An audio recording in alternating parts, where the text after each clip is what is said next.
live. This will get broken up into mini episodes where you'll lose some of the magic of the show. We end up cutting out a bit extra, but tonight we're talking about the Ford Ranger plug-in. What type of battery are we likely going to be dealing with? But the Ford Ranger plug-in news is confirmed, and that does have an impact on the Ford Bronco, the Ford Maverick. We'll talk about likely dates because Ford actually talked and planned out, gave a general framework to a lot of their conversions towards EVs, starting all the way back in 2013. I was reading about it, about how many models, in 2020, roughly how many models for 2025, likely how many EV, not necessarily all electrified models, not full EV, but including full EV, plug-ins, regular hybrids, for 2030. So they were talking about this all the way back in 2013, where the CEO of Ford would have been Mark Fields, if my recollection is correct. So we're going to be talking about that tonight. We're going to be talking about, Jim Farley tonight, I think, is doing a fantastic job with the strike. I think Sean Fain is doing an amazing job for the workers for the UAW strike. So yes, if you haven't heard, Stellantis, GM, and Ford are on strike. It will affect production. It will affect volumes in yards, so what you can put your actual hands on, and then it's going to affect price. But it looks like it's going to be affecting Ford the absolute least, because I'd say that Jim Farley is really dealing with the negotiations in a very fair and thoughtful manner. And I think he's being rewarded by the UAW because they're actually negotiating in a very clever, and I wouldn't say underhanded, I'd say a very clever manner. Because remember, manufacturers, big corporations, they do things to get what they need and want. And the UAW, Sean Fain, president, is definitely doing things in a way to get things, he kind of did a deke, or what we call a fake, made it look like they're going to close certain plants. The manufacturers, they responded thinking those plants would be closed, and in reality, other plants were closed. And there's also parts distribution centers, workers who are UAW workers, that they're on strike, so parts not getting around. So this UAW strike is going to also have effects on current customers. If you have a recall or you need a repair done, this UAW is going to have some big impacts, and I'm still thinking this is going to be quite a long strike. And I know I'm going to get a bit against the grain, because huge YouTube channels like Car Edge, which I absolutely love that channel. You got to check it out if you haven't already. But Ray, who's pretty much right about everything, it's Ray and Zach. Ray, who's usually pretty much always right, he called this to be a 10 to 14 day strike, but I'm seeing this as a 2-month strike, and I'll share why. And it's all behind the numbers as well as what's being said and done. So actions speak louder than words. And money talks. They say the expression is money talks. Likely money talks louder than anything else. And we're going to be talking about those numbers. Marie's going to be talking about scheduling notes tonight. She's also going to be talking, why don't you tell them what? I shouldn't be talking for you. What are you talking about tonight other than scheduling notes? Yeah, I don't want to say too much for now, but we have a pretty big news, good news maybe, for people who loves Ford, who love Bronco. So I won't say much more than that. Stay with us. So more plug-in, big horsepower talk, big numbers, big horsepower, big torque. So we'll be talking all about the future, because I think there's a lot worth talking about beyond just full electrification. I think should be a lot of excitement in regards to models going plug-in, because that's where we can get the best of both worlds and a whole lot of power and a whole lot of torque. So we got to talk about that tonight. There'll be a few surprises in the show. I can tell you right now, I'm very pleased with Ford's lineup. Currently, there's roughly 76 recalls that have already been made this year. So they're going to finish this year as the manufacturer with the most recalls. But that also means that they're taking care of their product and making sure that, problems that they know are more on their end And even with problems, that would be a warranty problem outside of the warranty, meaning you'd have to pay. Well, Ford is being fantastic in saying, yeah, we know those too high numbers, too much of a percentage are going to break after the warranty. That shouldn't break. We'll offer to change it for free right now.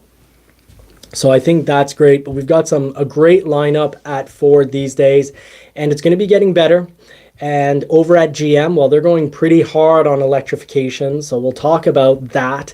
It's all somehow going to get intertwined with the crossroads of the UAW strike. So we've got a lot of pictures set up for you this evening. Even be talking about F-150s because, well, you always have to talk about the best models, the best value models, but for the new 2024 F-150, the best value model isn't even on the build and price website, and it might be the best model to actually wait for. So often I say buy now. And with everything that's going on right now, and I've been saying this, I said it 2 years ago, prices would go up. A year ago, I said prices will go up, and people were saying, no, prices have already gone up so much, don't buy right now. Saying buy absolutely right now because your trade is worth an insane amount. Your trade-ins are worth so much, and prices, 1 year ago had only gone up. We had lost most of the rebates. Window stickers were up too. We were up maybe, 4,000 or 5,000, but now prices across the entire automobile market in general have gone up from $39,000 to $49,000 per transaction. That's according to Cox Automotive. Hopefully this show doesn't get banned or not pushed, suggested to people because I just said a naughty word, but that's actually what they're called. I'm not going out of my way to say these things. It's just the name they've got. So we've got a fun show tonight. Now that we're up to, the numbers are up for the live show, where I'll stop the intro and stop teasing all the material and actually get into the material because we've got a lot that needs to be covered. This is a big night. This isn't going to hopefully be a 2-hour long live, but if it needs to be to get you guys the best information possible, that's what I'm here for. Even though shorts on YouTube have completely taken over, long form content is less popular than it's been in the last 5-6 years because shorts are taking all the attention, which is actually a fantastic business model for Facebook. And, I was listening to a show, auto vlog, and he was saying he used to make, 10, 15,000 a week from a month from Facebook, and about the same from YouTube views. But now everyone's going to short form. And while short form, I'll have a slide go through here. I've got one short, it's got 13,600 views. You'd think, I must pay, a little bit of money. It's pennies. So let's want to say hi before we get put the pedal to the metal. Ridgeview, thank you so much for being here tonight. Marine Vet, howdy brother. We've got Graveyard Prospecting and a lot of the other regulars. Marie, who else did you see is in the show for tonight? J-Bogues? Yeah, I'm not sure how to say it. T. Music. Sorry. You guys aren't making it easy with the names bad here. pronunciation tonight too. Dr. Detroit is there. Oh, hey, Dr. Detroit. Thanks for making it. If you've got any information that you feel you'd like to share. And Orlando OBX is in the house. Oh, okay. It's formerly Orlando OBX. Oh, okay, cool. Well, you know a lot when it comes to UAW strike and, workers and worker conditions. Feel free, please light up the chat box. And yeah, Dr. Detroit, ask questions. Yep, fantastic. So Orlando OBX and Dr. Detroit. Dr. Detroit, big name here on the channel and across other YouTube channels because, well, if I'm not mistaken, you're very much an insider. So this is going to end up getting cut out, obviously, of the mini episode. So let's now get into episode 1. So you can mark the time, Marie. Episode 1, we've got fantastic news. 2025 Ford Ranger is going plug-in, and we've got the photos and we've got all the info, and we also have some very good educated speculation, which usually when I say that, pretty much have almost always been right. I've been off a couple times, but I called the Maverick hybrid problem way out in advance, saying, yeah, that's going to be a long haul. There's battery issues. GM had battery issues, same supplier. The Escape had battery issues. let's hope all these battery issues are behind us. We've got a little episode, a mini episode on actually that maybe not, because the Michigan battery plant is right now on hold, but we'll cover that news after this. But we got the Ford Ranger, and you can see from the photos here, it's decided, this is official. That's where you're going to be charging, right behind your gas tank. So that's kind of like the old trucks from a bygone era where you'd have two tanks and you'd actually fill the two different tanks from two different spots. So that's kind of neat. It's a nice little throwback on a modern truck. Let's see what else we have for photos. Likely this isn't going to be on your least equipped model, because this is actually going to be offering you the most, Ford is saying, the most powerful Ranger powertrain ever.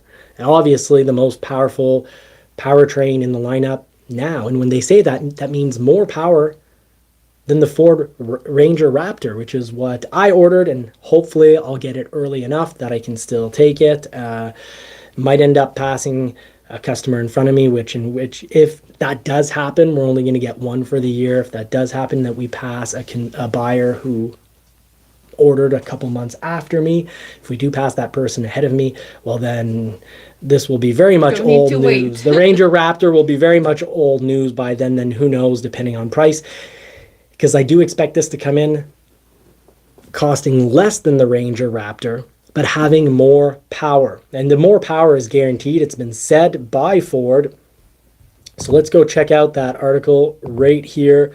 Now, if you want to read the article, you've got it over at Ford Authority. Ford Authority is a fantastic source of information. And of course, so is Tim Bartz at Long MacArthur Ford. Just this evening, as a pre-show to this show, he put out, I'd like to put it that way, he's got what we should all watch, his coverage of the 2024 Ford Ranger at the auto show that just went by. So he spent his hard-earned money, got over to the auto show and gave us some, real coverage. So that's fantastic. You want to check that out after the show this evening. So the 2025 Ford Ranger plug-in hybrid currently has only been, guaranteed for the European and the Australian market. But folks, non-officially bet a 20 bill on this. We're going to get it. It's just a question of when. And I've always said, my educated speculation, and even more so, I was almost guaranteeing it. I was saying, really, I'm pushing this, folks. We're going to have a plug-in Ranger first, and then a plug-in Bronco. Marie's going to actually be presenting on that in episode 2. And can you tell us why Europe and Australia first?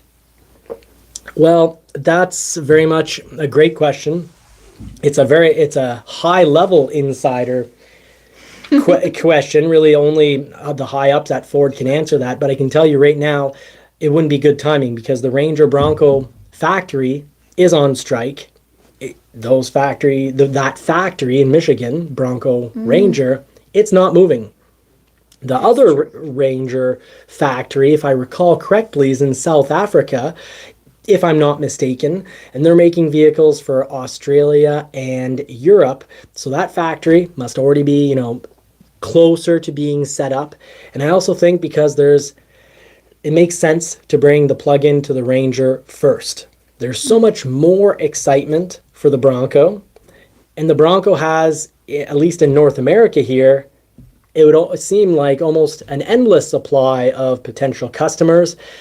Basically, the excitement is really high, and you don't have to bring in a new powertrain to get interest back into a model that already has too much interest. As we've seen in the last, years, the last couple of years, there's too much interest in the Bronco. The demand outweighs the supply, creating long waits, some people up to 2 years, even a little more than 2 years for some people. I can tell you things are a lot better. I've got photos. The photos I was showing at the beginning of the live, those are photos of available Broncos. It doesn't mean the Bronco. You'll have some YouTubers and some journalists jumping the gun because they want to be the first to report something. Because when you're the first to report something, you get a lot of views, you get a lot of money, you get more advertising dollars. And that's unfortunate I always wait often. The Ranger news officially came out 6 days ago. Well, I often wait, I reflect, I try to gather my thoughts on things, and I don't want to be the first. I just want to be the most correct. So a lot of YouTubers are doing videos where they take inventories and say no one's buying any Fords, no one's buying Stellantis products, and no one is buying Jeep products. But everyone's buying Toyota and Honda because Toyota and Honda lots are empty. Toyota and Honda lots are empty. And now actually Toyota lots here are starting to fill up. It's because production, it took them longer to get empty lots. So they went to empty lots almost a year after Ford, Dodge, and GM had empty lots. So they're kind of like a year, you could say they're a year behind in losing all their inventory, which means it's going to take them about an extra roughly year to end up filling back up. It's just, I don't know how to explain it's the it. circle of life of the cars, maybe. Ford ran out of vehicles first, and Ford's lots filled up before Toyota and Honda because their production just isn't up. So yes, these Broncos are available. It helps that they've got soft tops and they are beautiful. And we've got, a Wild Track. We've got two there's actually a fifth one in the dealership. So we have two Sasquatch Badlands and two straight Badlands, all with the 2.7 liter engine and a mix of, I believe a mix of luxury package and high package. So I've always said that hardtop was a major issue, and also having multiple constraints would create the biggest problems. And of course, dealer allocation is important, but if you want to help yourself out, don't take all the constraints. But now, just ordering a Badlands Bronco or even our Wild Track. Our Wild Track took 3.5 months to come in, but of course you have to ask the dealership, is it available? So we want to get back onto the Ranger because this is going to be more in your news here. Yeah. But vehicles are available on lots, which means that the manufacturers have a capacity to have, it's not the end of the world for them if the strike lasts a month. And it is going to come down to who has the most money and who can outlast the other side, either the union workers or the manufacturers. So we'll talk about that later on in the episode, but let's just clear up all this Ranger talk we've got to get through. So we'll just head back to that. Now, it's official. The Ford Ranger is going to have the 2.3 liter engines. That's a 4-cylinder engine. And the 2.3 liter engine with plug-in, but 2.3 liter engine, if we think about it, that goes back to the Ford Mustang, 4-cylinder. It goes back to, of course, the standard Ford Ranger engine that's already there, the Explorer. This engine is very much tried, true, tested. It's passed its tests. It's a good engine and we're in good hands. I'm not worried one bit about it being electrified, having an additional electric motor kind of sandwiched in between the motor and transmission, because it's already proven itself to be very reliable. And Ford's battery technology has also been very reliable. Just this Friday evening, I was talking with pretty much the main mechanic at my dealership who deals with batteries, and he said there's one other mechanic, and he was saying the only time they've had to open up a Mach-E battery or a Lightning battery, for example, he said they haven't had to open any up except for when Ford did a recall on the internal connectors inside, or the internal terminals inside the battery, because Ford had seen that long term those terminals were going to have their coating potentially wear incorrectly, and it would cause problems with, charging, holding a charge, range. And they didn't want that safety issue being a potential danger, being a potential problem for customers. Ford would rather spend a lot of money up front, get grilled and burnt by journalists who are like, oh, Ford again, it's not good, don't buy Ford because look, they have another recall, they have the most recalls. I'm of the complete opposite opinion. I'd say, wow, Ford is being responsible and doing recalls. How many recalls does Tesla make? And I'm not saying Tesla is bad. I'm just saying that it's kind of suspicious that if a company doesn't have the ability to properly do recalls because they don't have dealerships and service centers. And they're not doing recalls, but you have people on forums saying like, we've got problems, there's a problem here, I want this fixed. You know, a recall is, instead of waiting for something to break, and if it happens during the warranty, let's say the 3 years, 60,000 kilometers, or in miles, 3 years, what would it be, 40,000 miles, or 50,000, 45,000 miles.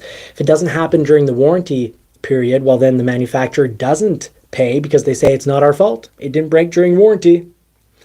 Well, the difference is a recall says whether we want to fix this before it breaks. And if you don't do the recall, but it breaks later and you're no longer on warranty, it's okay. There's still going to be a recall saying, no, we're covering that for you. So batteries have been very good at Ford.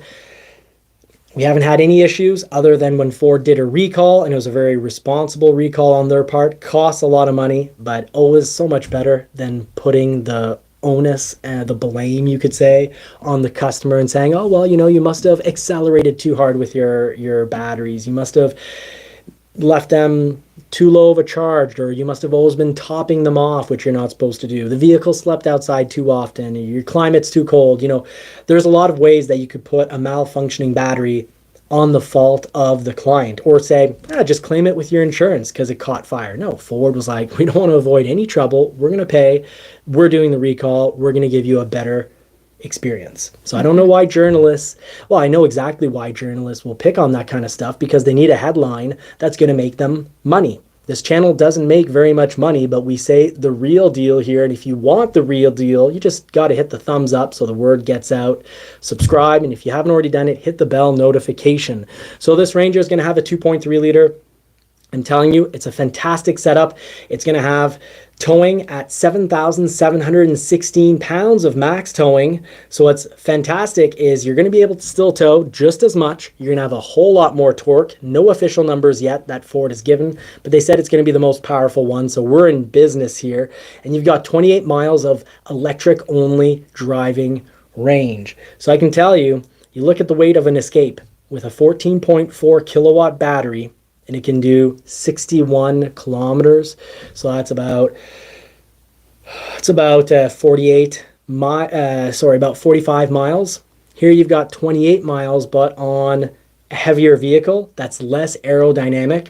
I'd say this is either going to be the Escape's 14.4 kilowatt battery, or it could also be the new hybrid setup that is in the Lincoln Aviator. Ford is obviously going to copy this from an existing setup, and the reason for that is cost savings. When you're purchasing these parts from your supplier, the more volume you give them, the better cost price you get.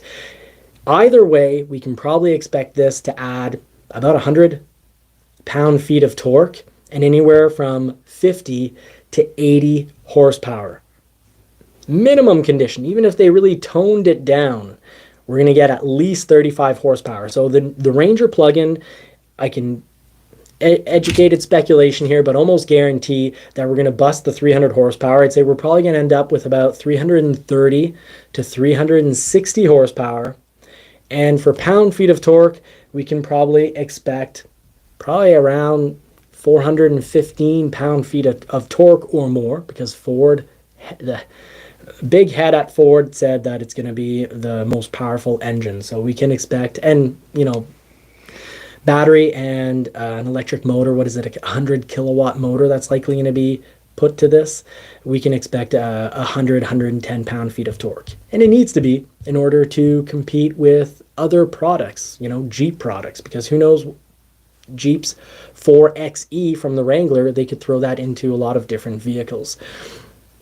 So one way or another, it's going to be impressive.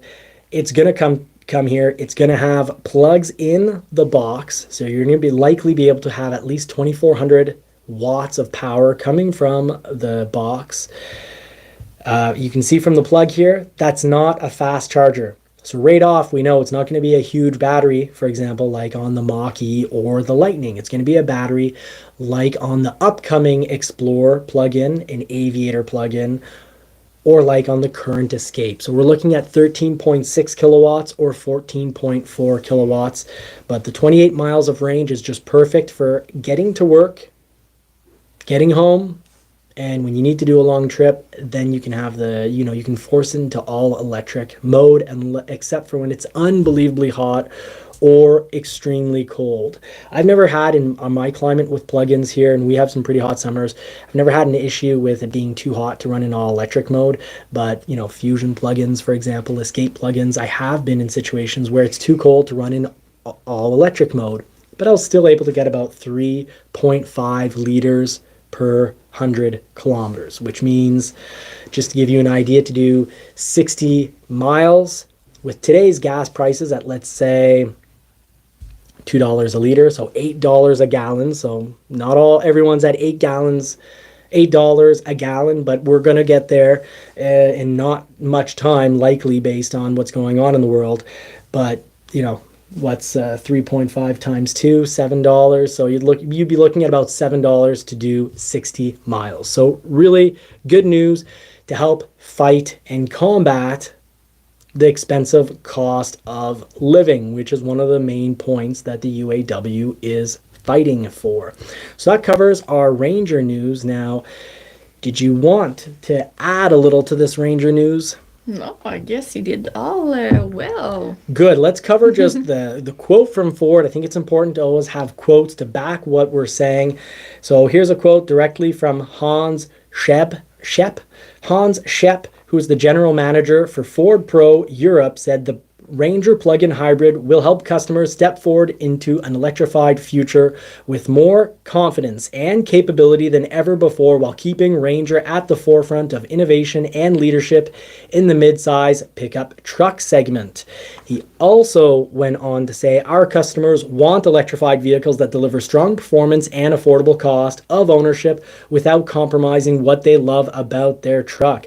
The Ranger plug-in hybrid is a best of both worlds solution for work, play, and family, offering customers zero tailpipe emission EV driving for short trips, or hybrid performance that delivers incredible off-road payload and towing capabilities. And the ProPower onboard, for the first time, Ranger owners can power their work sites and campsites easily. He's also the individual that said it'll be the most powerful powertrain available now. Fantastic news, folks. Very excited about that. And even more excited about what that means for the rest of the Ford lineup, because since 2013, back in 2013, I was reading insider information from Ford on their additional bulletins that they put out.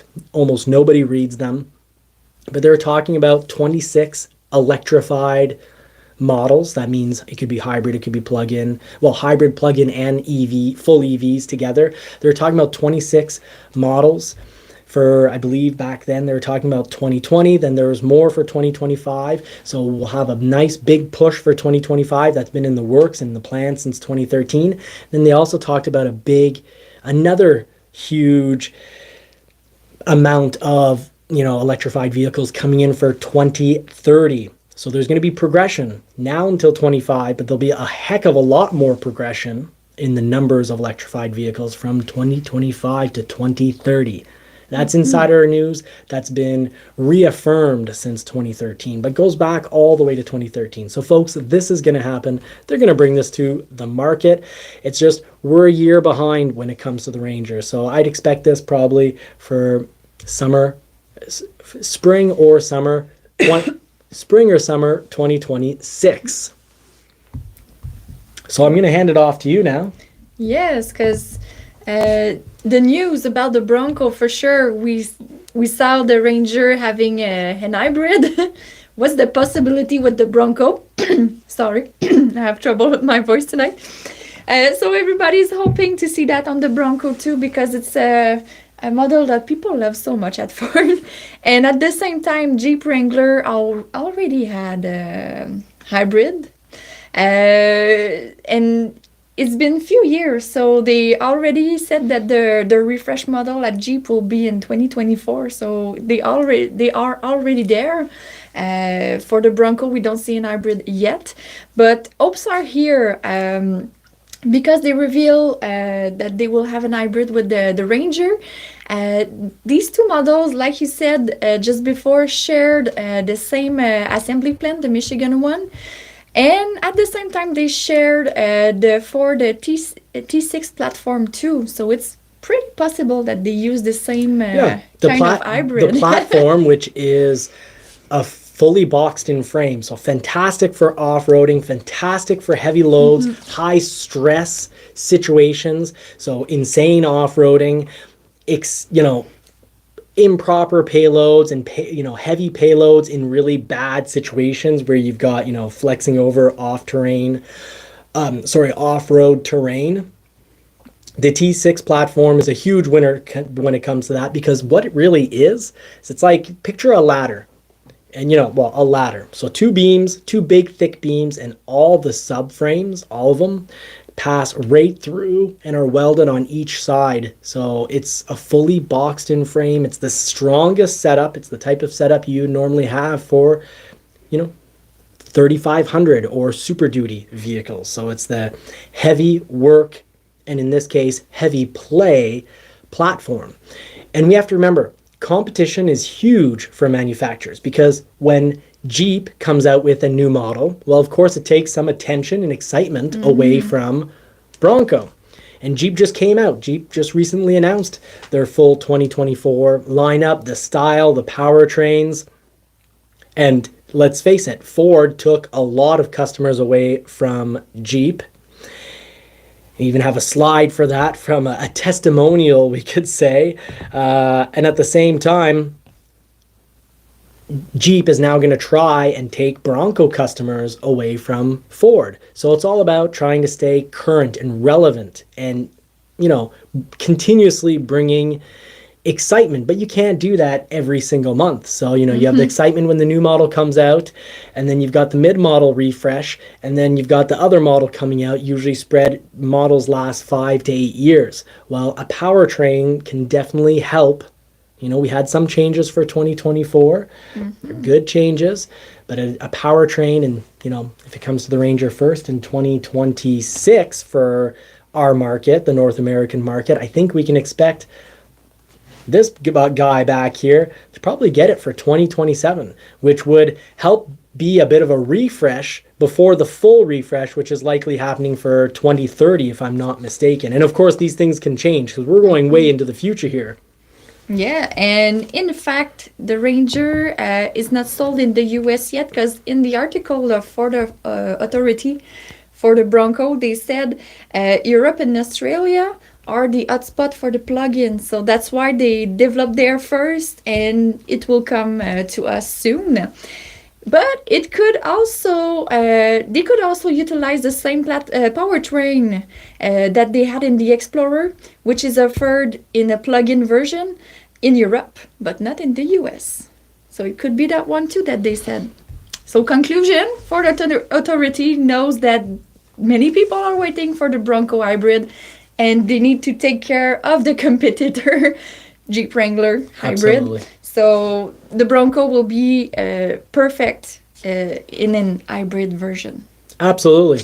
Absolutely. I'd love to be able to go to work full electric, and once I'm at work, come back, but also be able to go out to the trails. Trails for us are 3.5 hours away. So I want to be able to drive out to the trail fully all gas, but then when I'm out in the woods, I think it's great to be able to off-road in electric mode and have 100% of my torque instantly available, and actually be able to, hear the birds, hear the squirrels. If there's a bear sneaking up on us, hear those bears too. So it's all about keeping up with the competition. So obviously the Bronco came out and made the Wrangler look very old and outdated. And it was, comparatively speaking. So, Wrangler fixed a lot of that. They threw in a much bigger touchscreen. It looks like their seats are likely still going to be mostly uncomfortable and easy to slide around in. They didn't learn that from the Bronco's incredibly comfortable seats. But a nice little testimonial here. Someone writing, having just come out of a toxic relationship, Jeep Wrangler, with clutch and transmission issues, under 10,000 miles. And I've talked about this before. I said one of my coworkers, his brother traded in his Gladiator, because under 10,000 miles, he had transmission problems. He's like, I don't want to deal with this. If it's going on at the beginning, what is it going to be at the end when I have to pay for it? So he dealt with it, and he's like, I'm not going to wait for it to break again.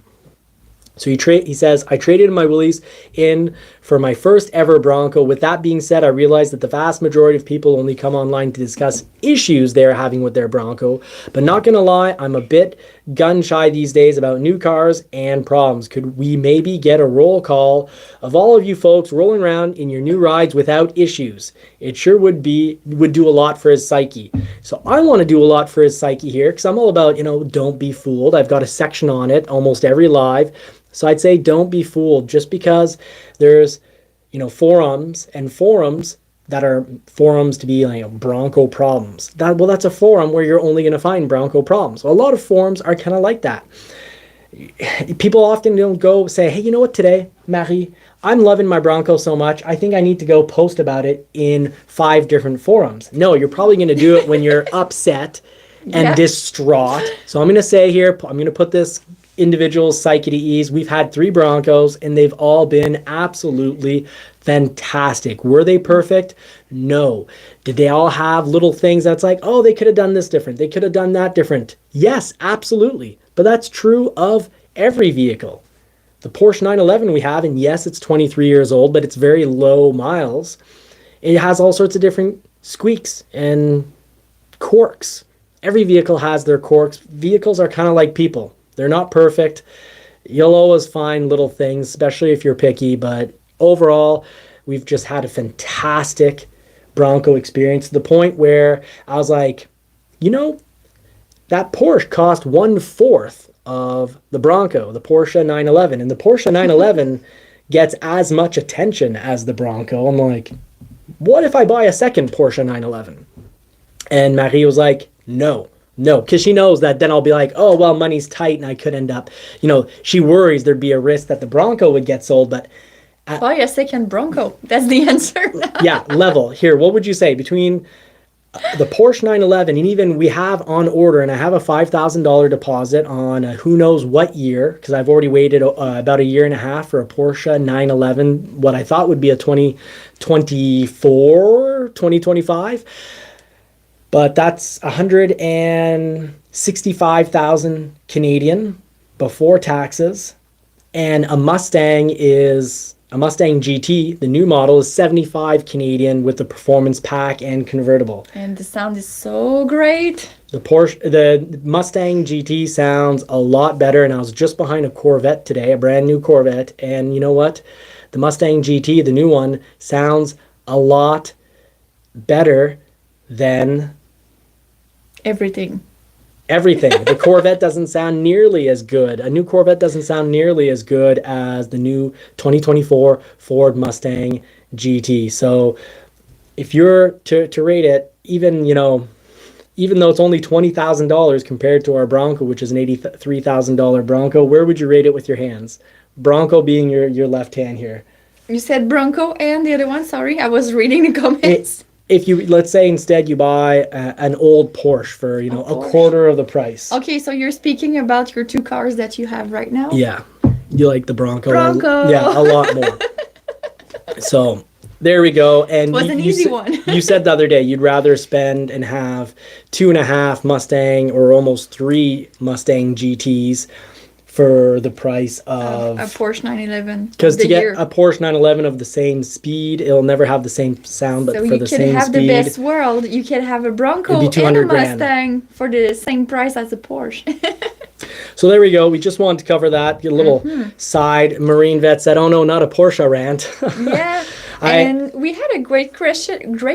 I have trouble tonight. Sorry with my speaking. Mike Davison says, how long will it take to have Maverick plug-in? Because we know Ranger, we're talking about That's episode 3, my friend.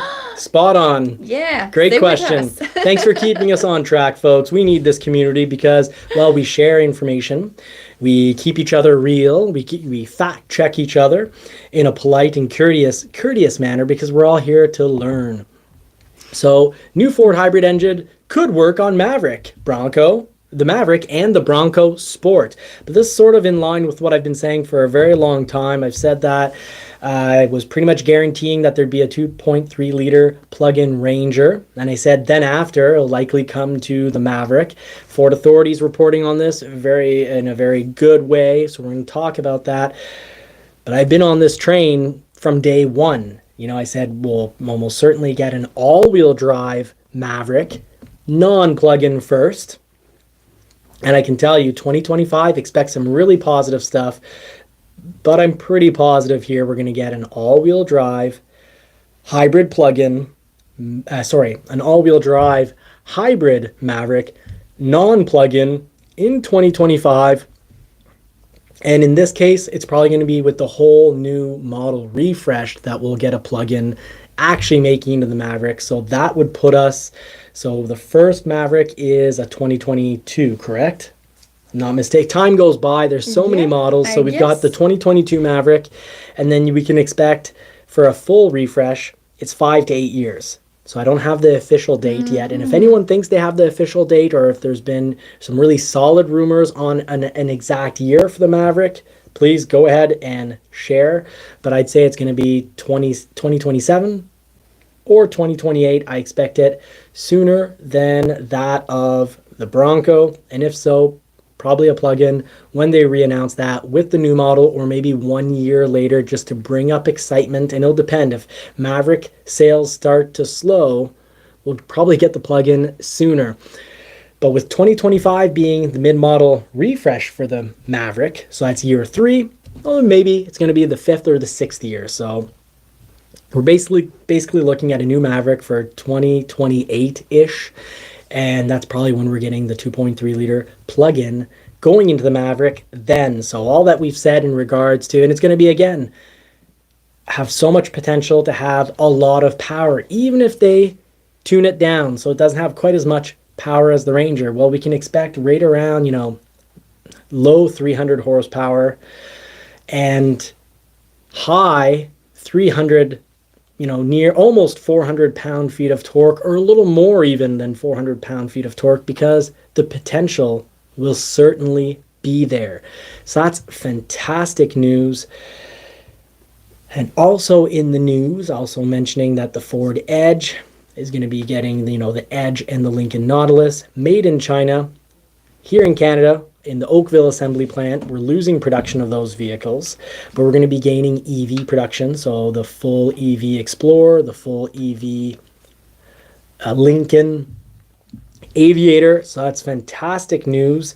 So the Oakville assembly plant, they're going to be making all electric versions, Explorer and Aviator. So that's fantastic. Now, the Maverick would be able to handle a 2.3 liter plug-in, and the Bronco Sport as well. So that would be very cool. I think it gain a whole lot of excitement for those models. But, it might not be the 2.3 liter. It could very well be saved for the Bronco and the Ranger, and I think that would make a lot more sense. Because if you have the same powertrains in lower models, it takes away from the uniqueness, the reason to spend more money, because people don't want to be told they're paying X number of dollars more, let's say $10,000 or $15,000 more, just because the vehicle is bigger. So I'd say there's probably a good chance here that the Maverick would get the 2 liter EcoBoost engine paired with a 100 kilowatt electric motor, and then then it would make a lot more sense power-wise to have 271 horsepower, like on the Edge, and, or maybe 270 to 310 pound-feet of torque. It would also make it the most powerful powertrain for the Ford Maverick and Bronco Sport. And then we can actually probably expect torque to be more around, right now, the 2 liter EcoBoost is producing 280 pound-feet of torque. It could potentially have up to an extra 100 pound-feet of torque, but maybe they'll just keep that a little lower. I'd say probably about 340, 350 pound-feet of torque. I think that's what we can expect, and that's all very much speculation. But I'd say that say if I had to put my bet on it, I'd bet more likely that the Maverick and Bronco Sport will not get the 2.3 liter. They'll save that for the Bronco and the Ranger, and that we're going to get a 2-liter plug-in, 2-liter turbo, 2-liter plug-in for those vehicles. So with turbo, so an EcoBoost with electric engine. I think that would make the Maverick already. If you want a truck that flies, if you want a truck that's affordable and helps fight and combat these crazy price increases, grocery store, they're saying, oh, well, food's gone up 30%. Some things at the grocery store have doubled and even tripled in price because quantities have come down, and then they double the price for certain items. It's insane. It's hard getting by these days. And I'm sorry, but EVs are expensive.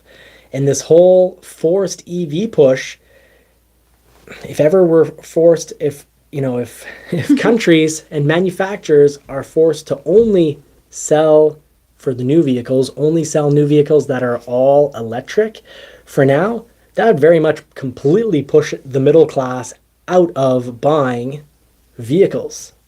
We'd end up taking the bus, having some sort of autonomous taxi driving system. And those are the type of things that I worry about.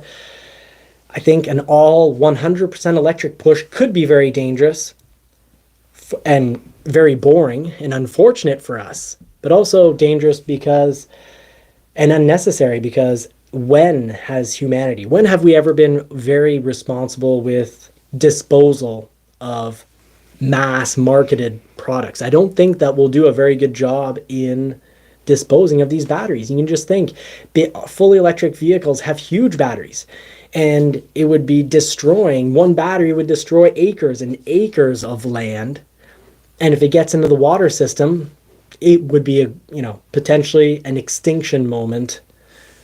near extinction moment for humans, or at least near extinction in certain areas, because likely the batteries will get shipped off and improperly recycled all in one area. That's the type of thing that worries me. It's not necessarily going to happen. If enough of us are worried about it, complain about it enough, talk about it enough, well, as the masses, we have the power to also force change. So it's not just governments that can force change. We also have the power to force change when we're awake and when we look at the facts.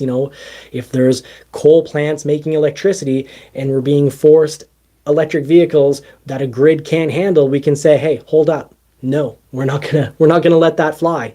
No, pull that kind of crap. We'll all not go to work on the same day. No one's going to go into work. No one's working. Smarten up. Do things that are actually good for us. Marine Vet is 4 High 4 Low said, I feel a rant is coming. Okay, well, I'm going to get off the rant. We've covered the Maverick news. We'll lose the rant in the short episodes. So we've got the UAW strike. And this is pretty big. But before we get into the bad news, let's get into the really good news. And Ford is doing great throughout this strike. Stock price went up today. And I think that in my opinion, Jim Farley is negotiating in very much a classy manner and in a manner that demonstrates that he's thinking about the survivability and the profitability of the business, but also about what's fair and feasible.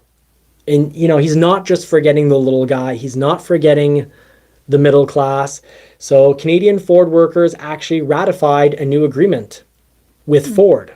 So the UAW, I think, isn't thrilled. They're not, I don't think they'd say that Ford is perfect in these negotiations because they're not getting everything they want immediately. We are, what is it, day 10 or rough day 10? We're into week 2 of a strike. Ford's been hit less hard by these new measures. I think Ford's negotiating in more than just good faith. I think they're trying to be very reasonable. And that's smart because most Americans, in a poll, most Americans, and I'll get to the slide for that, most Americans actually agree with this strike. So we'll get to that in just a moment. But the Canadian workers have worked the deal out.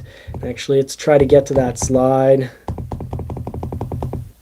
These are, for some reason, no matter how I order these They always get mixed up in the order, but I want to just show you the poll. But the statistic is 75% of people who were polled in the US agree with the strike. So you'll have to take my word on it. We'll try to get to the slide after. Johnny and the technology. Johnny and the technology. So we've got fantastic article. Brett Foote, fantastic when it comes to information in regards. He works for Ford Authority and is a fantastic reporter. So he's writing about the Canadian Ford workers how they ratified a new agreement. So if you prefer to also read and get, background and make sure what I'm saying is actually truthful, it's all from here. It's cited. So there is progress when it comes to the United Auto Workers. There's progress when it comes to negotiations with Ford. There's not enough progress when it comes to Jeep and Stellantis. So I'm even starting to wonder if the strike could either completely end at Ford much earlier than Stellantis and GM. Yeah, that's a good question to ask. Or if they'll just make sure that the pain is very low for Ford, which they have already done. But there's a tentative agreement on the table for the Canadian Union, Unifor, just this last week. And this is going to go through here, folks.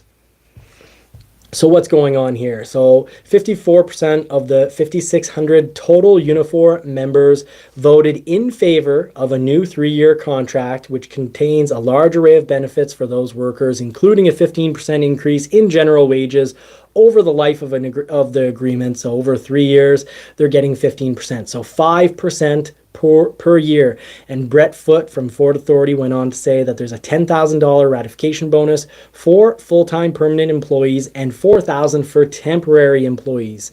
Increases for the retirement program, including a raised pension benefit rate and increased contributions, and a 50% reduction in the new higher wage progression period. So a big issue. And I've got to say, I'm proud of what's been done here, because I think there's been this practice with corporations to have these temporary workers, and the pay is awful.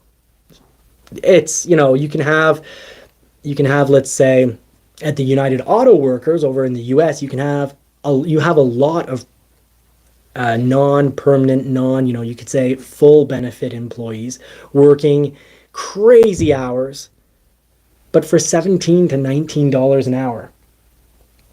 Remember, these factories are a lot of these factories are in big cities where the cost of living is 5, 6, 7, 8 times higher than what it is if you live out in the country. If you live out in the country, a $100,000 home or $130,000 home might come with 10 acres. And if you're in the city, it might be the equivalent of having a $600,000 or $700,000 or $800,000 mortgage out in the country, which would be, a mega mansion out in the country. But in the city, no land. yeah, with no land, and you're just living in a 1-bedroom in, downtown Detroit. So the cost of living in cities is very high. $17 to $19 an hour just doesn't cut it. So they're forced, whether, and of course these manufacturers need certain people to work a lot of hours, but these people are forced to work insane hours, miss out having families, or if they have families, miss out on seeing their families in order to make ends meet. An F-150 now is basically starting at $1,000 a month to have an F-150. So a big point that the UAW workers have been saying is, hey, we can't afford the product we make. And Henry Ford's original vision was that every worker would be able to afford the product they make. And it seems like Ford with Jim Farley, I think he's doing a great job, because, the fact that he's the most inclined to give more into the demands of the UAW, I think he's more in tune with Henry Ford's original vision of having its workers being able to afford the actual product. And that means when you see the line here saying that the time period of being a temporary, you could kind of call them a temporary or non-permanent worker. They do that at the university I used to work at. It's very common in universities, instead of having a unionized, decently paid worker, you'd give them a 1-year contract. And that way, because it's a 1-year contract, it's almost it's shady and illegal. Like there's a lot of pressure to, well, you're not unionized. If you want to get into the union and get a full-time position, well, you're going to have to work for it. So, I used to work sometimes, I've worked 90 hours in a week. I still got paid for 32.5 hours. And that's why I stopped working for for that university. I loved my job.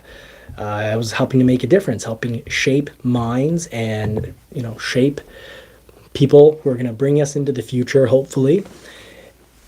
For the good or the bad, I wanted to make sure that it was more likely for the good, and that I was, teaching them important things like, don't be evil, don't try to get away with crimes, and whatnot.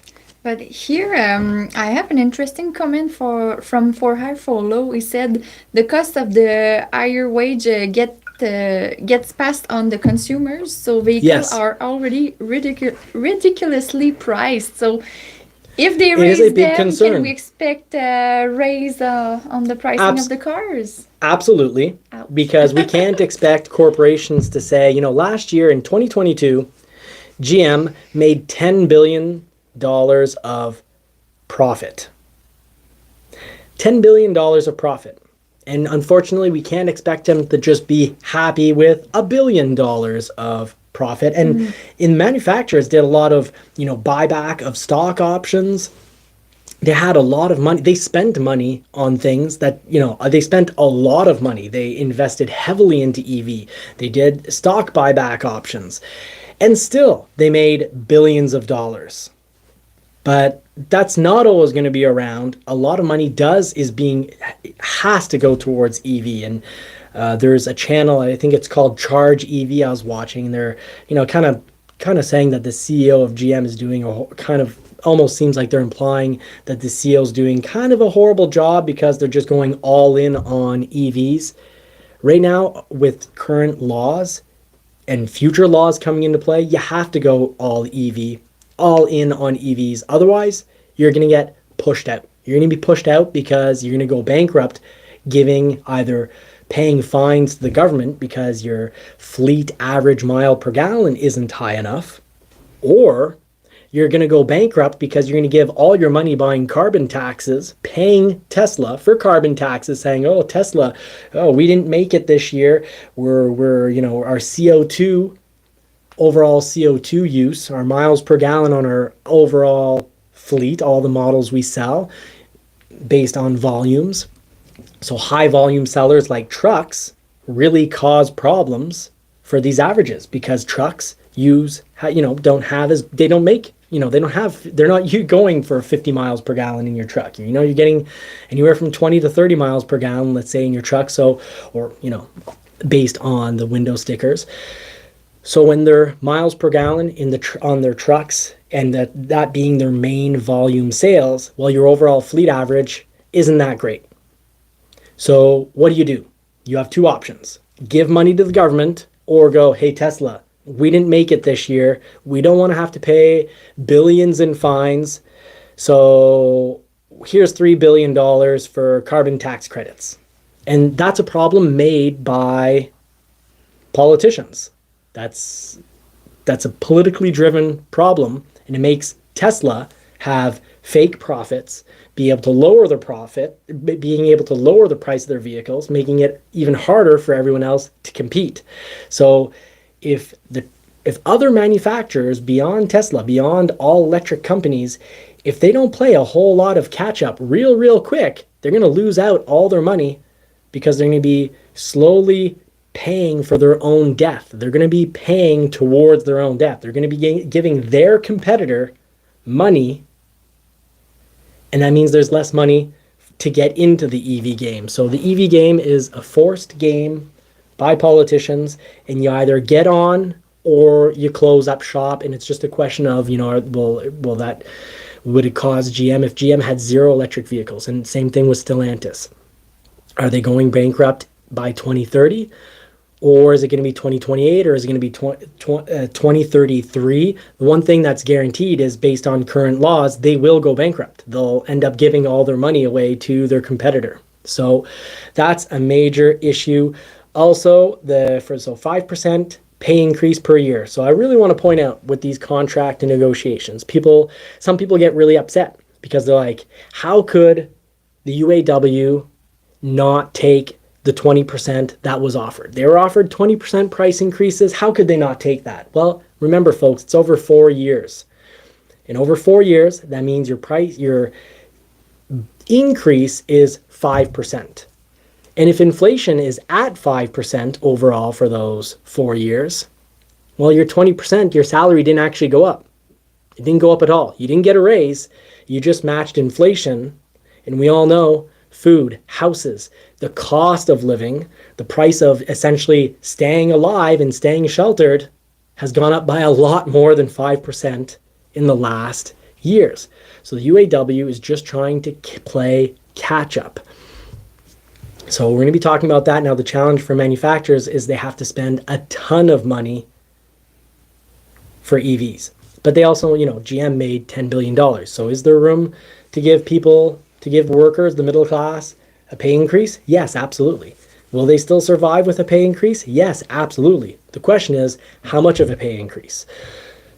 So that's the real bargaining chip. That's the real crossroads here.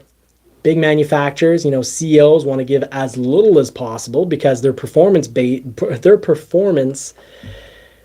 is based on performance. And how's that judged? Well, it's judged on the stock's price, how much the stock is worth. Which means, upper class people getting money for investing. So essentially doing nothing other than a little keyboard warrior of I'm going to place, $100,000 or $1 million with Ford. If the stock goes up, they're happy, and the CEO gets, let's say the CEO of GM got a $29 million bonus last year.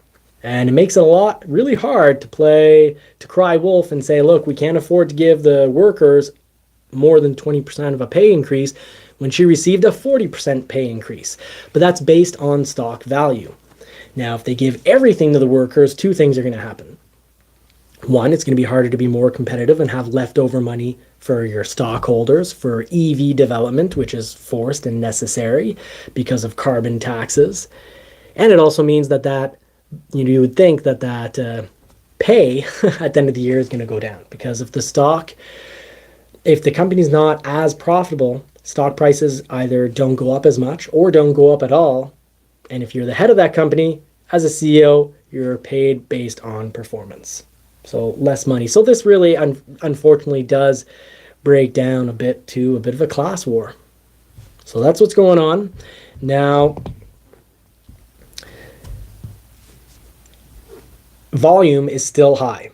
So Ford's CFO says that overall vehicle demand still remains high. I can tell you that no matter what you hear on YouTube, inventory at dealerships is high.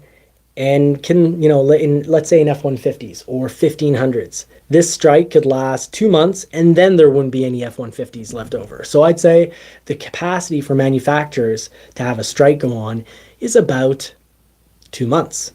But Sean Fain has said no matter what, they're going to make it. And if no matter how long the manufacturers hold out, they'll last 1 day more. So they've made it really clear. They're telling the manufacturers, give us a very good offer, very close to what we're asking. Otherwise, we're going to make this last as long as need be. And they've got the money for it. They've got, $825 million, meaning every single worker in the UAW, all 150,000 workers could be on strike for roughly, 2 months? They can handle about 2 months. The manufacturer's inventory levels can handle about 2 months, but remember, people can still order vehicles. So I think this is going to be a long, very long strike. Yeah, because they have the strategy with them. Yes. Now, let's talk about a new episode. Important little news here. So let's cover this news. Ford EV battery plant construction paused in Michigan. Now, this may or may not be related to the strike, but there has been complaints from locals. There's even an organization grouped together to try to make this plant not occur, which it's a lot of jobs here. It's 25,000 potentially if this plant gets produced in Michigan for battery production. I think it'd be great to have battery production here because the Chinese, when there's battery scarcity, they will favor their own companies. Even if, you can be offering more and they're like, no, Chinese company gets the battery before American company gets the battery. So this is about national security. It's about national defense.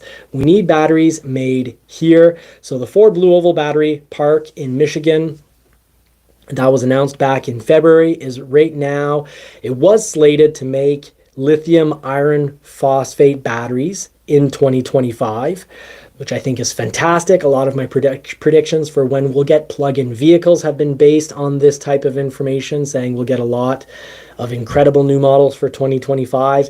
Well, that's if battery prices come down, because right now Ford loses money on electrified vehicles, at least the fully electric vehicles. Ford themselves say they lose $32,000 per vehicle. So you don't want to be losing more and more money because you're offering it on more and more models. Except, of course, there's the whole how much will we pay in fines to the government pushing this forward as well. But right now it's on hold.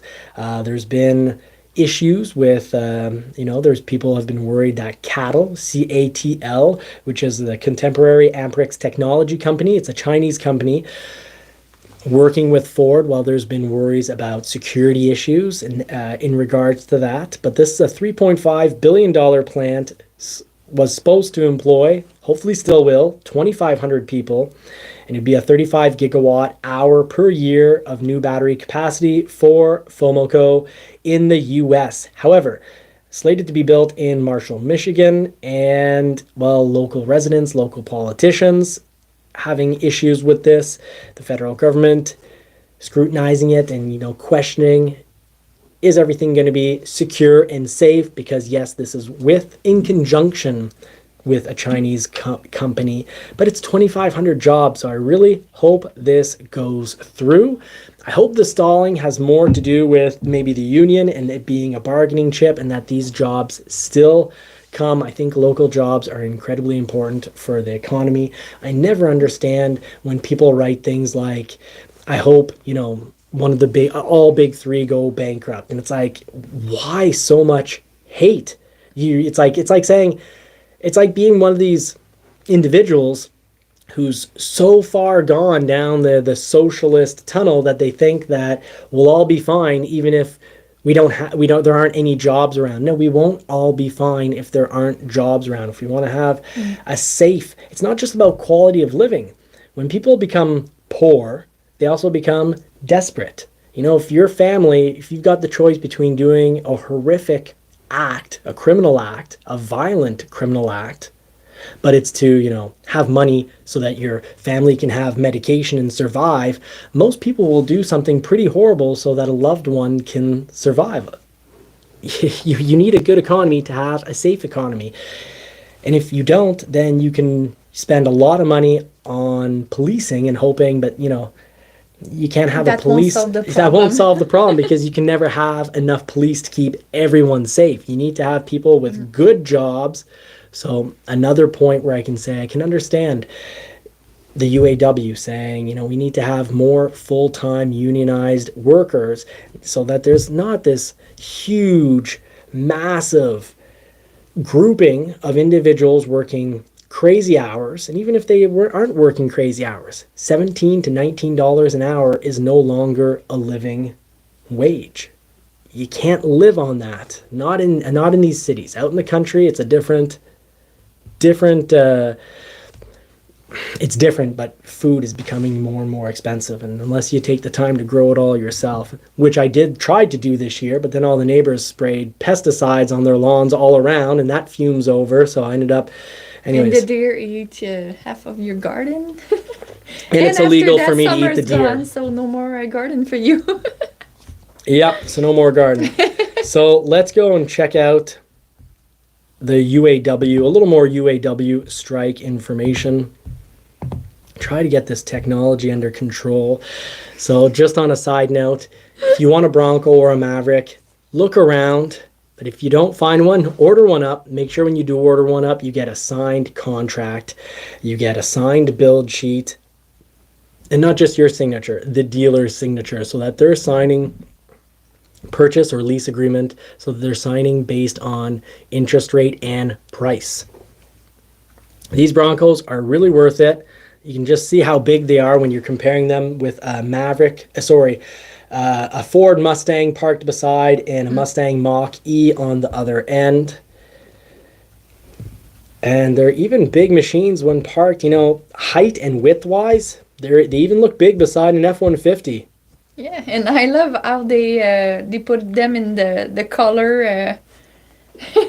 And they're all white, available. Still green. So cute. All available. And don't listen to YouTubers that will say Broncos are available at dealers because they're bad machines, or because people don't want them anymore, or because they're too expensive.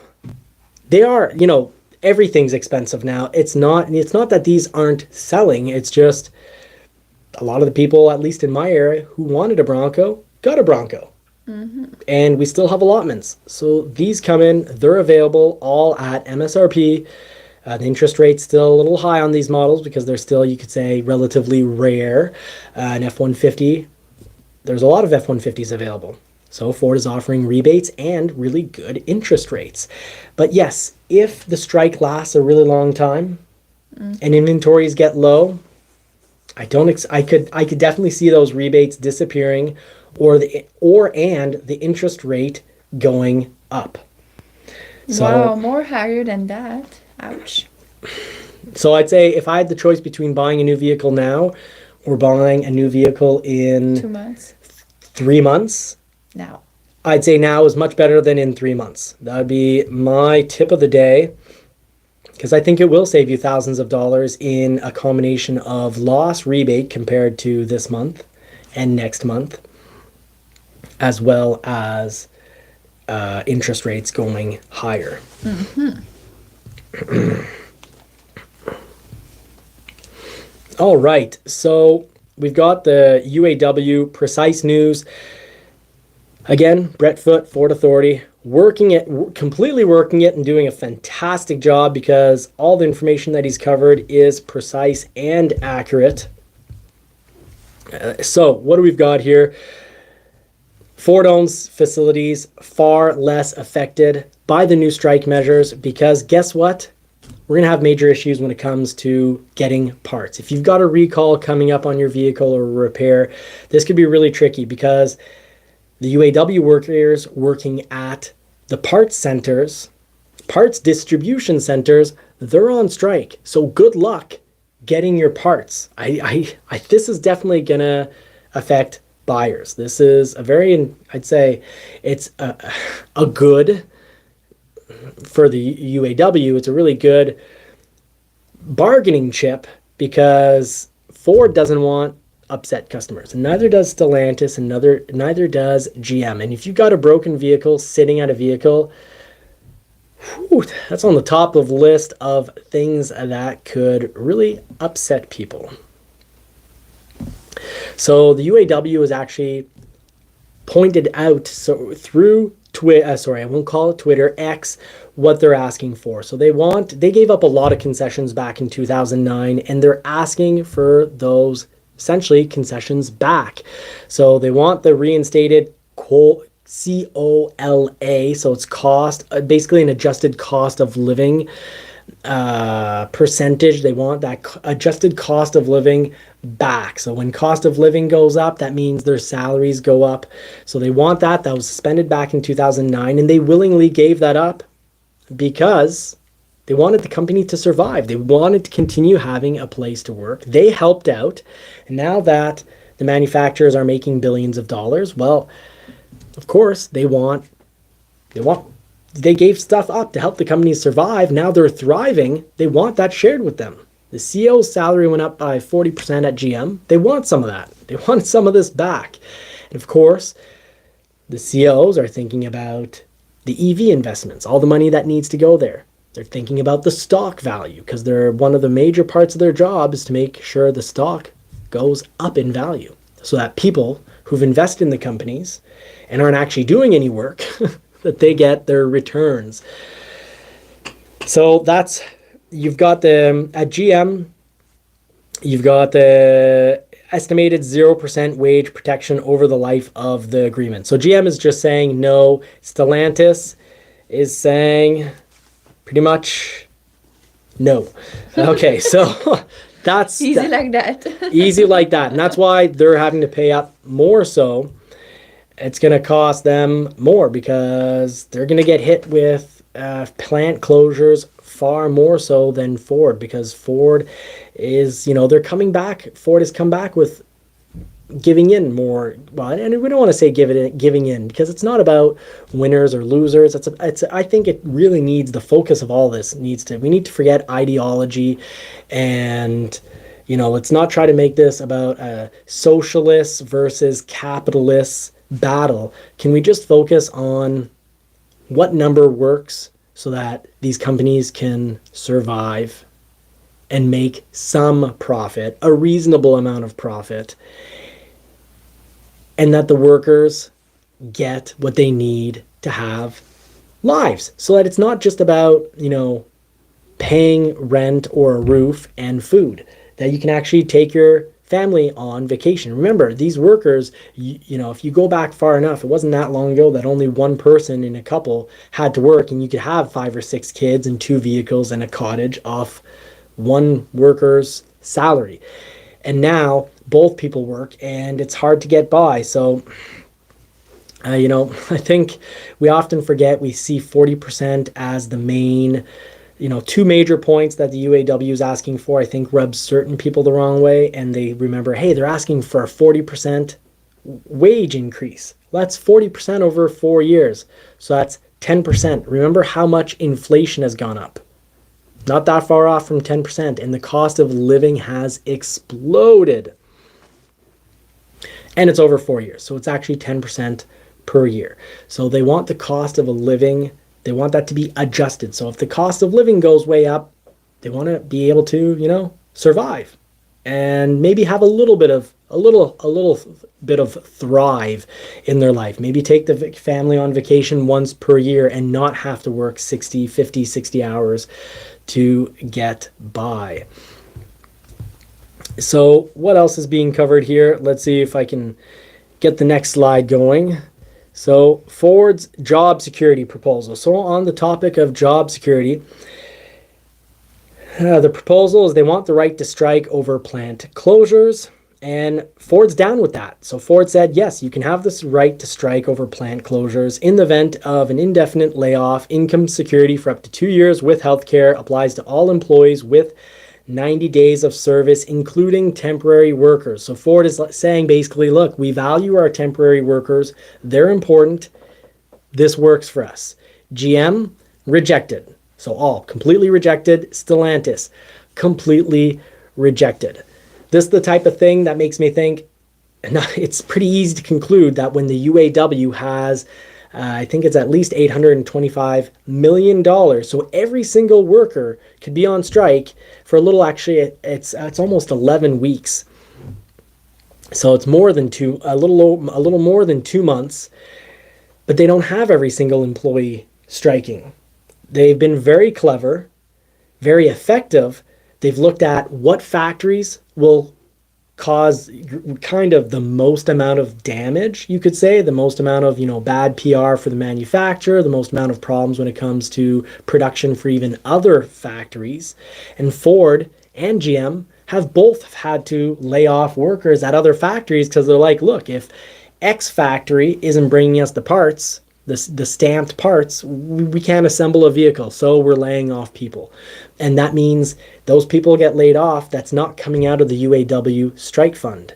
So they can be paying, let's say, 10% of their workforce a strike pay, but then have another 10 or 15% laid off, so even more damage being done for less money. So how they're doing it, they could be on strike I think they're showing the hand that they're showing for their poker game is they're making it pretty clear, like, hey, we've got two aces here.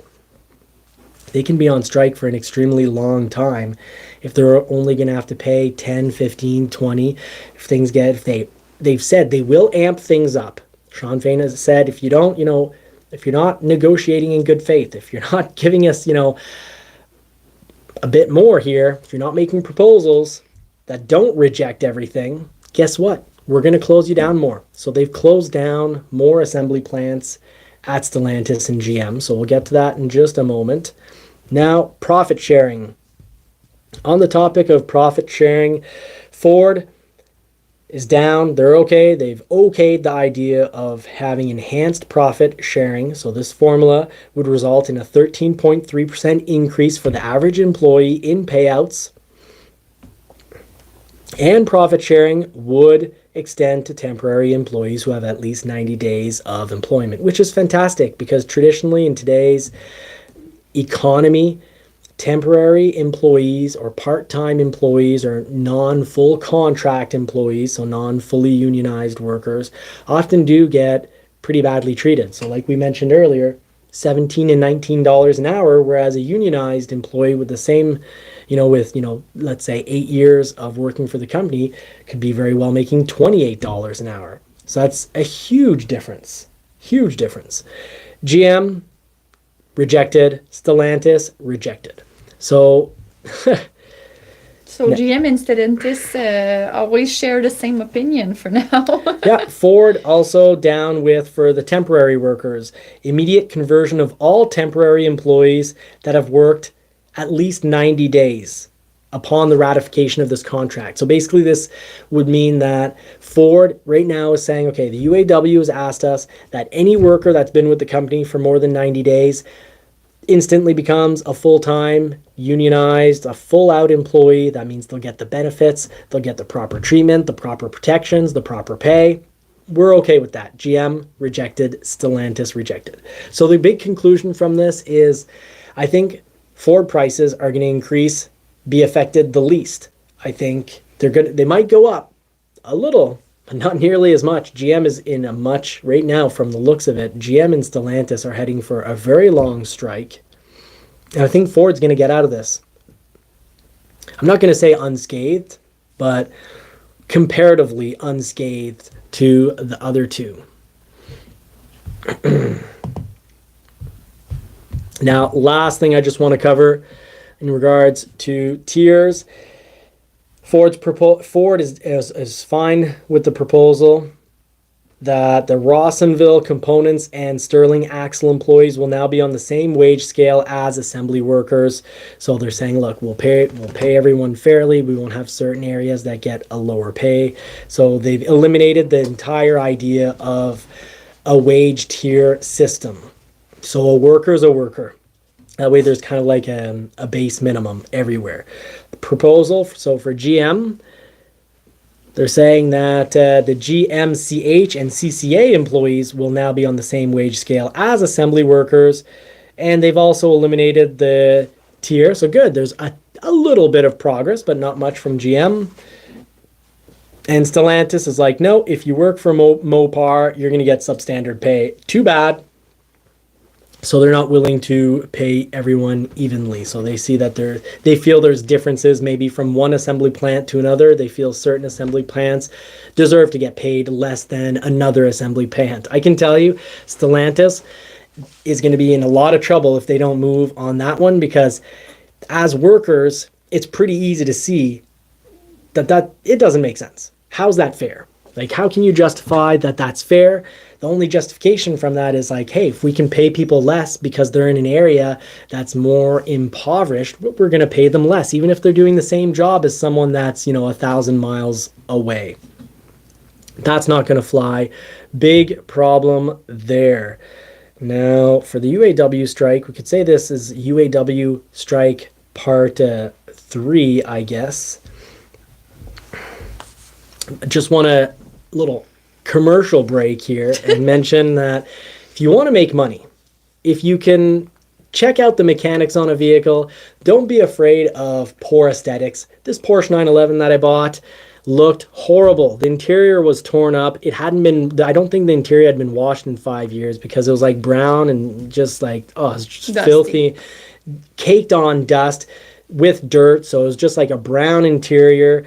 There's tears. You can pay to have tears fixed, replaced. I had the bottom and the sides of the seat replaced, and I had a compound polish and wax done. And because I spent a lot of time at work and with this channel, I didn't do it myself this time. But look how beautiful it comes out. A paint job that looked finished, came out Big beautiful. difference from before. I'm gonna have an episode. Center caps were finished. It's a minor detail. Picked up new center caps, and you know the car is going to look 12 years younger. It's going to look so much better, and you can make, you know, $4, $5, sometimes even $8,000 flipping vehicles. So follow along to the channel, hit that bell notification, because I'll show you what needs to be done so that you can make thousands of dollars buying a vehicle. You know, I'm buying a vehicle, a convertible, in a winter wonderland that we've got out here. So before winter, convertible prices go way down. You pick one up, you fix it up over the course of the winter, and you've got something to make thousands of dollars with come spring, so you can afford the increased prices of dog food. So if you want to help support us pay that dog food and dress these poodles, don't forget, feed and dress the poodles. Hit that like and subscribe button, because look at this. This is a chubby poodle. She needs her high quality food. You wouldn't believe the price for these little bags, but we want these poodles to be healthy. Our last big German Shepherd, he had some health problems near the end, and I feel like I should have fed him a lot better. So these poodles get a little bit of salmon. They eat steak they always eat steak and bacon every morning. Bacon and eggs for these dogs. So help us out here, folks. Now let's get to the last topic here. Part 3 of the UAW. Some interesting facts coming down in the pipeline, unless we save it for next week, which I think we're saving it for next week almost. No, we are not saving it for next week. So the last episode of tonight's show. Thank you everyone for sticking through us through our odd commercial break. I just want to tell you, work for people that are willing to pay you what you're worth. Know your own worth. And I love where I work, because today I was encouraged to park on the hill over the rock. And I was like, wow, I'm working at a place that knows what I'm worth and also knows what makes me happy. And it's just a small gesture, and it made me unbelievably happy. I had a smile on my face all afternoon because I got to park my off-road vehicle in, you know, outside of the parking lot in some grass on a hill. I know it's silly, it's small, but it's incredible. And little things are important. So I really appreciate all your support to the community here that supports us. Thank you so much for your support. This is why we continue to do this. Prime example, cost of living goes up, but corporations find ways to pay you less money. So we used to make more money with this channel because long form content was more popular. And you know, you even have auto vlogs openly saying he was making about $10,000 to $15,000 a month from Facebook, $10,000 to $15,000 a month from YouTube, and now Facebook can, you know, make him $100 in the month. That's because corporations, CEOs, they need to work and make sure that the shareholders are happy. That means they need to keep more money. Well, shorts have taken away a lot of business of long form content. So you see here, we've got a short here, 13,600 views for a whopping 68 cents. Woohoo! So remember, when you watch those videos of those shorts, you're hurting your creators. And it's fine. I'm going to continue doing shorts because I know some people are entertained by that. And it's in some cases the only way to get information out. But the long form content is where I'll have the most important information, how to save thousands, how to not get ripped off by dealers. And thank you, Nelazar, for commenting on that one. This guy actually got a lot of comments. I mean, a lot of comments in this video, and still it's 68 cents. So even if I had 130,000 views, $6.80, $130,000 views. Normally a YouTube video that has on automobiles that has 138,000 views in long form content over 8 minutes gets about $2,000 So huge difference. This, I feel Facebook and YouTube, very clever, figured out that if they did shorts, people would still come to their channels, would still spend 30, 40 minutes, but they'd spend 34 minutes watching shorts. So they'll have to spend 68 cents times 30. So they're going to spend what, a whopping $25, when previously, you got to figure, normally in long form content, that's about a $2,000 8-minute video. So just keep in mind, I'm not, I think that for the UAW strike, what really needs to be focused on is that happy medium of the company surviving and making reasonable profit so that they can reinvest it into the product to keep going, but also paying the people who actually make the product well enough. And we've got it right here. This is why this battle is going on, and this is why the UAW, last week, I think I was a little hard saying Sean Fain needs to be less about the ideology. I should have said, I understand why he's about the ideology, but that's only going to resolve this UAW strike if the manufacturers run out of inventory and money, and they won't. It's not going to happen. If this strike, they'll be closed for 3 months if they have to. They're not going to give in to 100% of the demands. But I can understand when you see, Japan's CEOs usually make 11 times more than their average worker. Germany, 12 times more. France, 15 times more. Italy, 20 times more. I need a sip of water. I'll let you cover the rest of the list. So Canada, 20 times more too. South Africa, 21. Britain, 22. Mexico, it went up a lot, 47. Venezuela, 50, and whoa, that's a big number, 475 for the United States. That's crazy. So your typical CEO in the United States is making 475 times more than their average worker. That's this is why a lot more than the other This is countries. why, it's an example of why the FedEx employees were like, no, you're going to pay us more. Too bad, so sad. And this is why UAW, it's a wall. The UAW is saying, no, you're going to pay us more. It's a bit of a combination of, in Canada, Japan, or France. It's not that CEOs are making so much less. It's that the employees are actually making more. So there's a bit of an issue here. And I wanted to point out, some people are on the internet complaining about how people used to go buy a vehicle, used to go to the movies, and used to even go grocery shopping wearing a suit, dressed up. You dress up to go out in public, not wear your darn pajamas. Well, folks, many of us can only afford to go in our ketchup Kraft Dinner stained pajamas to Walmart. That's just the way it is. Pay sucks. Pay sucks compared to the cost of living. So I understand this strike, but I think we need to focus on what's affordable. So Auto News published an article describing plants that UAW members. So this is hilarious. We got to cover this. So I want to cover about how clever these strike techniques have been. So the UAW had plant workers high and low at the plant kind of leaking Facebook information about what plants, when, would go on strike. So what happened?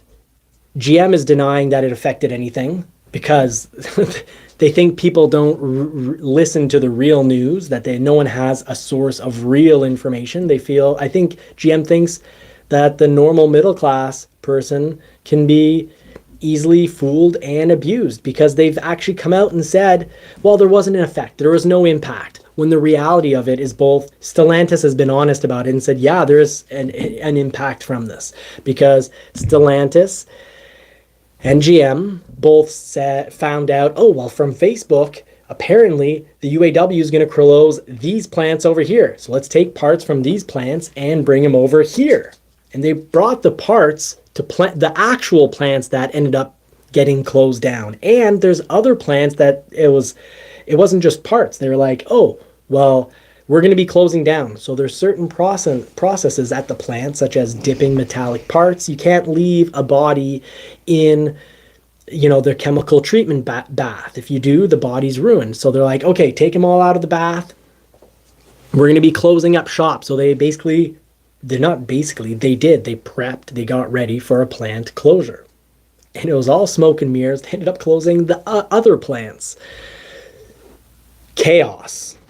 Yes, this is going to affect the price.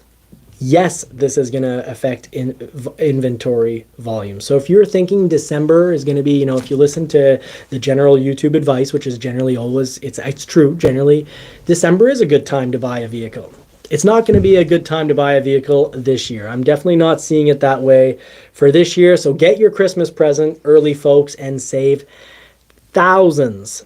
So the exact information on this is that the UAW members said that they're going to be targeting Ford's Lavona transmission plant in Michigan, its Lima engine plant in Ohio, and the Cleveland engine #1 facility.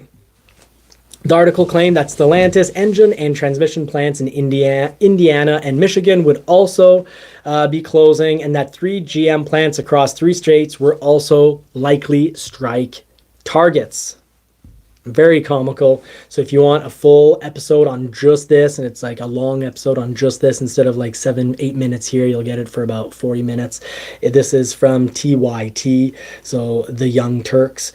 Also, they go on to cover how the UAW through Facebook and social media were saying strike preparation and contingency planning is part of our normal process in a contract negotiation year. So basically you've got the companies here just saying like, hey, it's normal for us to kind of try to guess at what's going to be happening. And that the UAW made it very clear that the strike was possible, and we did everything we needed to do to protect the business. So Stellantis was actually pretty open. They said, yeah, we did what we thought would be the right moves to protect ourselves, to protect our product, our prices, our inventory, our production levels. And Stellantis here, the Stellantis spokesperson, is basically saying, yeah, they got us. They got us. We've got egg on our face. But I think it's good that they're open and honest about it, saying we tried to deal with the situation. We got it wrong. GM just saying no. So that's kind of silly. So there's 38 parts, and not all of them, but there's 38 parts and distribution centers across the United States at GM and Stellantis. That's affecting 5,600 workers, and that's adding 5,600 workers to the 12,700 workers already on strike. Remember, $825 million, paying 150,000 workers $500 a week. This can go on for weeks and weeks and weeks, but the UAW President Shawn Fain is setting things up to go on for much longer than that, because now there's, about 18,000 workers on strike, 18,100 workers on strike of the 150,000 workers. Clever. And I don't think that the manufacturers can, cry foul play in all of this, because I think both sides are going to be doing what they can to try to get what they feel they need to get. So that's what's going on here, folks. This is going to be a long strike. This is going to be a costly strike. Manufacturers have inventory. The UAW has money, and the UAW isn't even doing a full strike, which is in their best interest, because these 18,100 striking workers have a very big effect, costing these companies billions of dollars per week.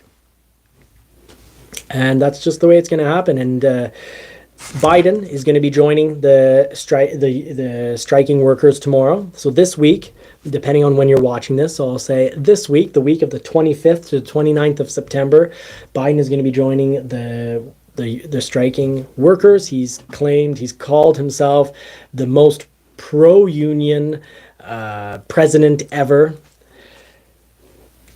When you've got the president, when you feel like the president's really on your side, it's not encouraging things to settle up quickly. So I don't expect manufacturers to give in to all the demands, but I think Ford's showing good faith, and I think it's going to end at Ford much sooner.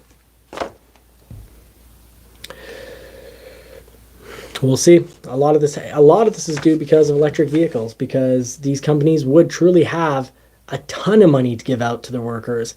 They didn't have it in the back of their head that they've got to play catch up when it comes to electric vehicles. And they've got carbon taxes to either pay to the government or billions of dollars to give to Tesla to buy carbon credits because they're not cutting it for the miles per gallon. So lots of money going towards that, but the all EV aspect to all of this is concerning because if battery prices don't come down, none of us, not none of us, but most of us won't be able to afford these vehicles. And Ford, GM, and Stellantis are needing to sell their gas guzzlers at a higher price because they need more profit from those vehicles to fund the EV push, which is forced on them. And they also need, they need a combination of more electric vehicles being sold and less volume on those gas guzzlers to avoid these fines. They're essentially fines. Even if you're paying for carbon credits and paying Tesla for carbon credits, it's just to avoid fines. So let's call them what it is. These are fines through and through. So there's the slide from earlier in the show. 75% of CNN polled individuals in the US, 75% are on board and agree with the United Auto Workers. 19% agree with the US auto companies, and I guess neither. People that just don't want to talk to CNN is 2%. I'm surprised it's not higher, but let's have that as a little inside joke here. Now, let's talk about vehicles getting scheduled. We're wrapping up the show. We've got the last episode of the night. Yeah, so for the scheduling note, this week for the 2024 model year, it will be the Bronco Sport, the Escape, the Explorer, the F-150. Okay, it says something, I'm not sure, so do you want to explain it about the Raptor and priority one order only? Yeah, of course. Just to make sure I don't say something bad. This week they're scheduling, you covered it, Bronco Sport, Escape, Explorer. The F-150 is attempting to schedule final balance to schedule for the Raptor and priority one orders only. So for F-150, if you're a priority one order, they're trying to schedule you. If you're not, guess what? You're going to end up being switched over to a 2024 F-150. And if you're a Raptor, good news, they're trying to schedule those F-150 Raptor orders. But soon, it's going to be completely balanced out. It's going to be on to the 2024 model. So they're kind of doing, it's kind of like a cleanup. It's saying, hey, we're doing a balance out. This is last chance to get one. We're doing the priority one orders for the Raptor. So you've also got good news. That's your model right there. Yeah, the 2024 Maverick will be scheduled this week. So maybe you'll be the lucky ones. Good luck. After that, the medium trucks, the Super Duty, and 2024 Super Duty. Yeah, all 2024 for now. And now I'll go to the 2023 Transit gas only. If you want a Transit in a reasonable amount of time, in my area, it's a year and a half to get a Transit. That's petrol powered. But if you ask for an EV Transit, I had an order from late May, already show up for that EV Transit. Perfect if you're doing city driving, folks. The Transit EV is a great machine. Just don't expect it to be a great machine if you want to do any long distance driving in any cold climates. Remember, this is about 200 kilometers of autonomy, but in really cold climates like we have up here in the north, you're looking at about 100 kilometers of autonomy. Mm-hmm. And scheduling this week, the Lincoln 2024 Corsair. What is not scheduling? The 2023 Bronco, the 2023 Mach-E, F-150 Lightning, Transit Connect van and wagon. And for the 2024, it will be the Ecoline, the Edge, the Expedition, the Mustang, the Ranger, not scheduled. Go Ranger! We're still waiting for our Ranger Raptor T01P order code. Looking it up in the system, nothing. And in the Lincoln parts, we'll have not scheduled the 2023 Aviator and 2024 Nautilus, 2024 Navigator. So sorry, my encouragement was more about not so much about it not scheduling, but Like, it's more about like, yeah, get to no. scheduling. I hope next week I see Ranger scheduling, but it won't because they're on strike, right? So you can't schedule out Rangers when the factory's closed. You can't be scheduling out That's Broncos when the factory's closed. So you can see right there, the strike is affecting production. Try to find an existing Bronco or wait later on. I think Ford's going to get out of this strike so much sooner than GM and Stellantis. GM and Stellantis look like they do not want to budge. I think it's looking like a 2 to 3 month issue for them. I think Ford could get out of this in a couple weeks. I think Ford might get out of this in, anywhere from 1 to 3 weeks from now. But I do not see GM and Stellantis getting.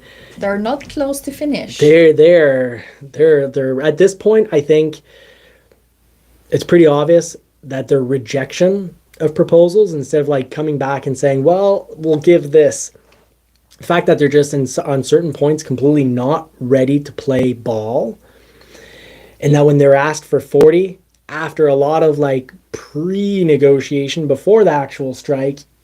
During the strike, they're like, okay, well, here's 20. The 20 does not pass. It's half of what's being asked for, and 20% over 4 years is saying we'll give you 5% and nothing else. The cost of living is so much higher than that. Houses, apartments, food, so much higher. So if you're a dealer, do keep in mind that in the WBDO dashboard, so WebDo dashboard, for the information, the allocation to be scheduled this week column on the WebDo dashboard may not be accurate and is subject to change depending on plant constraints and buildable order availability.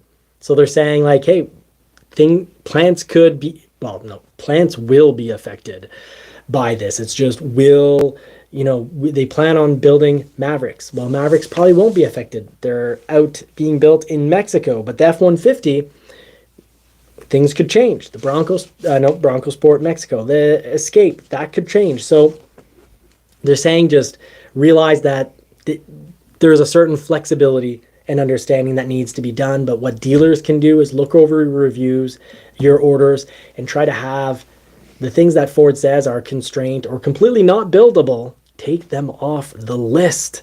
So Ford's saying in big bold letters, please continue to amend all stock generated orders to ensure any orders selected for scheduling are acceptable. Tim tomorrow night, I'm sure at Long MacArthur Ford, Tim Bartz will tell us. He'll remind us what should be avoided on our orders. And Ford goes on to say, as noted above, please watch for the scheduling information bulletin to be published tomorrow, Tuesday, with information regarding vehicle ordering and scheduling. So we can watch Long MacArthur Ford, Tim Bartz. But I just want to point out, Ford every single week, not all dealers are built the same. Not all dentists are the same. Not all mechanics are the same. You've got, police officers, anywhere, any profession. Ford does their job, gives us the information so that we can do the job properly. So it comes down to the time that individuals have at dealerships, time, desire, work ethic. We have everything we need to serve you right. So, when I hear things on YouTube, people saying like Ford doesn't care about their customers, I'm an insider. I can tell you, Ford does care about their customers because they're putting time, money, and effort to give us all the resources. And it's just about the dealer, which is a completely separate business. A lot of the bad, pretty much all the bad stuff that people have been complaining about for the last 3 years is purely dealer related. And completely getting rid of dealers isn't any better. It's actually a lot worse. I had just today an individual at my desk saying he was disgusted by his Tesla experience because his vehicle got evaluated over the internet And like the price was horrible, and there's no explanation on prices. There's no like, here are some like, he didn't get the whole like experience of, well, here are some comparisons, like let's look at what price you think we'd be able to ask for this vehicle. So let's not look at the individual asking 4,000 more than anyone else. Let's look at the reasonable priced ones. Okay, who's asking the best price? How many days have they been for sale? Oh, they've got the best price on the internet, and they've been on sale. They've been for sale already for 100 days. Oh, I think we can conclude this is a bit of a harder model to sell. So there's no conversation. And this Tesla shopper said he really liked the idea of buying a Tesla, but that the Tesla buying experience was awful. He actually said it was disgusting. And, then we worked together, and I was like, oh, well, here are some solutions. Oh, if you feel your trade's a little low, here are some other solutions. This is how you might want to advertise your own vehicle. I'll still be here in 2-3 weeks if you want to give it 2-3 weeks try. So I was able to give him tips and tricks how to get the best